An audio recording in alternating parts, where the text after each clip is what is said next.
Welcome to Frederick at its best. I'm Frederick County Executive Jan Gardner, and today I'm pleased to be joined by members of the County Council to recognize an outstanding organization in our community, the League of Women Voters of Frederick County. The League is a nonpartisan national organization that works on issues of concern to create a more perfect democracy. The organization does not support or oppose particular candidates or political parties at any level of government.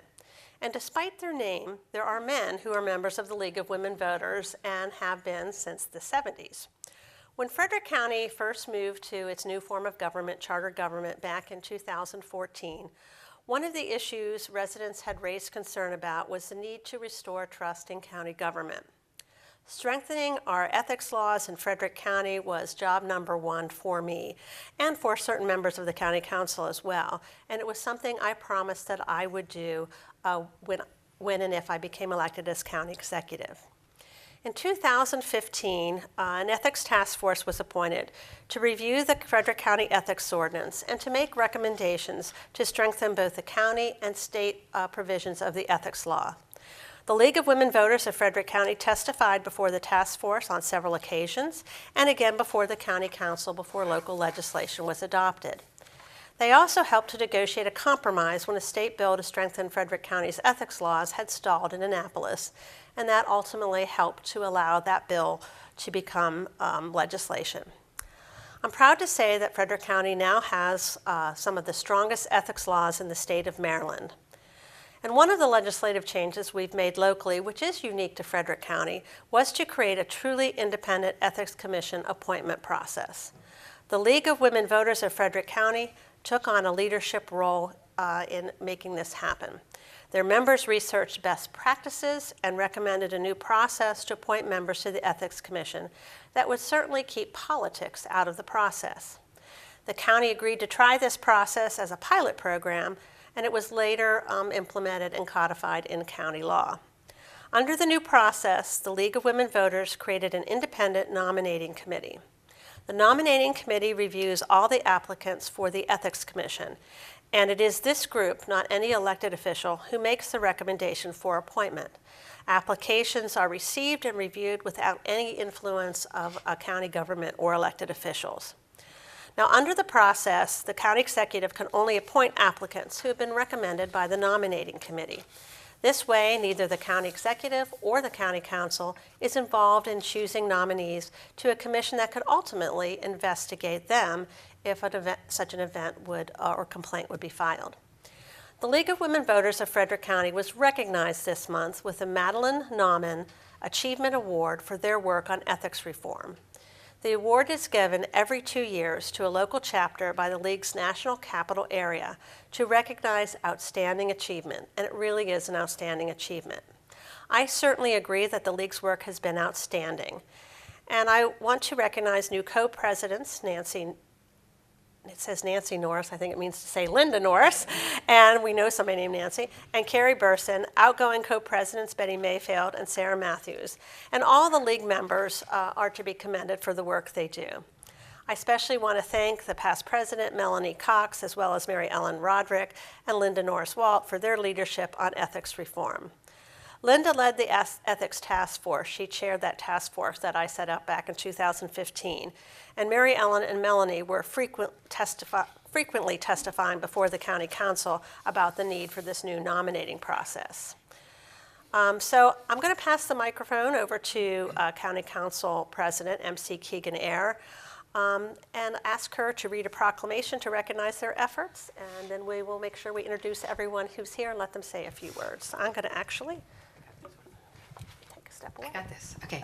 The proclamation. And whereas the 2019 annual convention of the League of Women Voters of the National Capital Area, the Frederick County chapter won the Madeline Nauman Award for ethics reform in Frederick County. Whereas the members of the League of Women Voters of Frederick County helped to restore trust in government by working to strengthen local ethics laws, the League recommended ethics legislation that keeps Frederick County on the leading edge of ethics reform in Maryland and spearheaded an independent process for nomination to the Ethics Commission. And whereas The activities of the Nonpartisan League transcend local boundaries and will have long-lasting impact on ethics law and the future of the work of the Ethics Commission. And whereas, on behalf of the citizens of Frederick County, we congratulate the League of Women Voters of Frederick County for your well-deserved recognition. Thank you for helping to ensure a bright future for Frederick County.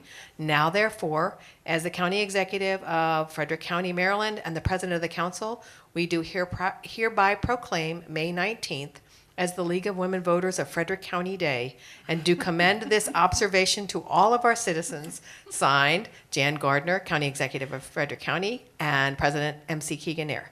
Dated this date, May 21st, 2019.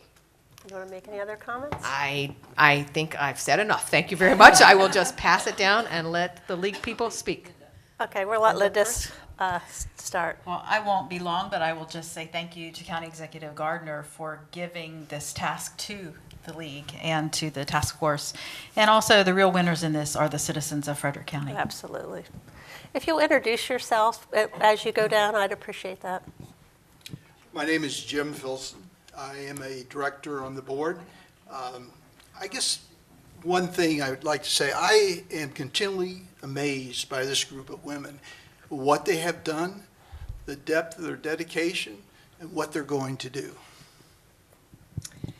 Thank you again, County Executive Gardner and Council President Keegan-Air. I'm Melanie Cox, former president of the League of Women Voters and currently on the state board for the Maryland League of Women Voters. And again, as we approach our 100th anniversary in February and the 100th anniversary of the 19th Amendment, this is one of the things that was said when the 19th Amendment was finally signed was for the League of Women Voters to act. And to me, this is one of the most important actions that our league has had during the time that I have been in Frederick. And I thank you for this opportunity. Thank you. Go ahead, Jerry. Just congratulations to everybody involved. I really appreciate the efforts that you made coming and testifying before us when we were putting together our ethics legislation, and it was much appreciated. I also appreciate the fact that the League does so much to educate voters and encourage voter turnout. I'm a big believer that every vote counts. Just a thing I have. So I truly appreciate all you do to get people to vote. Just briefly, thank you very much for all your efforts. You know, having high ethical standards and being trustworthy are two of the most valuable qualities for anybody in public service, in elected office, and it's great to have an outstanding organization locally that is you know, characterized by both of those qualities so clearly. My name is Michael Blue. I'm the County Council Vice President. I'd like to congratulate the League of Women Voters for all that you do for the voting population here in Frederick County and congratulate you on this award. So thank you very much. My name is Fran Keeley, and I'm a board member and a very proud member of this organization. I'm Mary Ellen Roderick. It was very inspiring to me when Jan Gardner started the task force, the ethics task force, and that's when we developed our committee to follow along. And Linda Norris did a fabulous job of, you know, wrangling those cats and getting things done. So anyway, we couldn't have done anything without the support of county government. So that's, thank you. And I've been a member of the League for 50 years. Wow. My mother was the membership chair in 1968. I'm really old. I'm Sarah Matthews. I'm the past co-president along with Betty Mayfield of this league, and we could not have done this job without the support of the entire league. So thank you to our members, two of whom are up here with us, Jan and Jessica, and a new member in arms. I'm Betty Mayfield. Those of us who are at the convention of the National Capital Area League were really thrilled and excited when it was announced that we had won this award. 5 other leagues applied. They all had wonderful projects, but the committee just couldn't have said enough nice things about our ethics efforts. And so we're so proud of Mary Ellen and Linda for all the work they do. Steve McKay, County Council, District 2. always amazed at the range of activities that the League of Women Voters conducts for our community.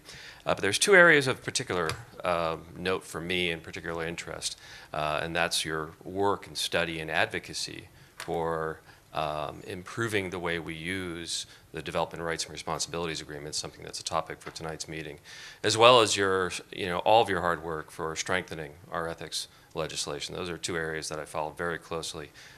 Came before you talked about, Lynn, about the Ethics Task Force. So I just want to echo all the thanks for all you do, and particularly in those two areas. So thank you.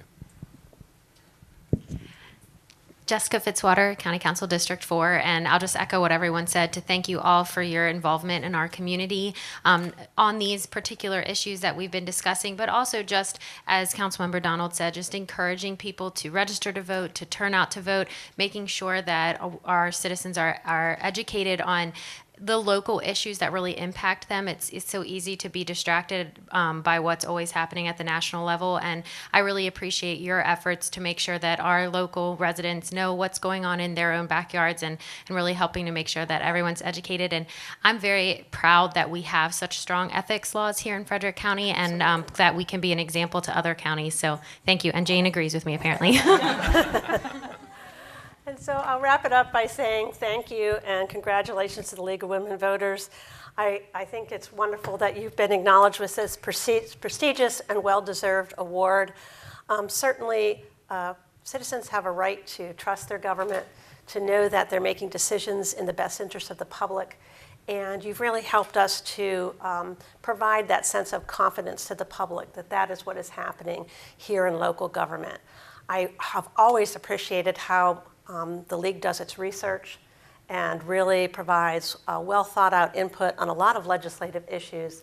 But I really appreciate the work that you do through this independent nominating process, because you do it. You do it as volunteers, you accept the applications, you set up the interviews, you score those folks on a rubric, then you prepare a report that comes back in to myself and to the County Council, and then you come to this meeting before the council to present that information, so that this process really only works because of you. And you do that as volunteerism and service to the community, and it really is greatly appreciated. So on behalf of the citizens of Frederick County, I really want to thank you for the great work that you do for our community and the fact that you continue to ensure that Frederick County has a bright future. So thank you for joining us.